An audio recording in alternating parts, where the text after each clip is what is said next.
she had been in treatment centers for years. She was an adult at this point, a young adult. She was like 19 or so. And she also had a lot of other comorbidities, severe depression and trauma.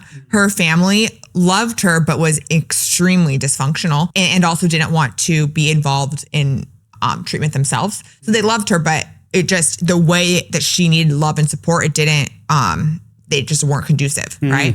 Extreme self-harming behaviors and really just like no hope or motivation herself whatsoever. First, at the beginning is we just need to just stabilize them. Now in residential, they're relatively medically stable. They don't warrant an admission to a hospital. Yeah.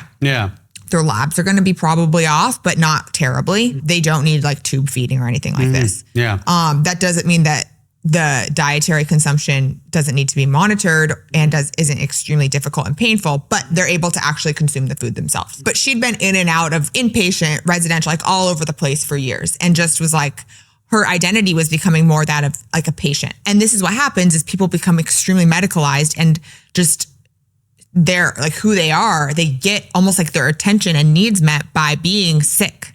Yeah, attention being one of the rewards. Correct. Oh God, now part of their identity is also wrapped up. Yes. And not just the anorexia and the disordered eating, but also being an identified patient here. Yes, correct.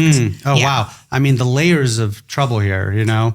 Yeah, exactly. What she was missing was just like any version of hope for herself. I remember she was labeled as just chronic and, you know, we're just going to try to like keep her alive and, you know, wish for the best. How is she supposed to feel hopeful for herself? Like she already doesn't have any. So we already know that. She's super depressed and traumatized and everyone is kind of just like going through the motions with her. And so what's been missing is like her just actually feeling seen and cared about.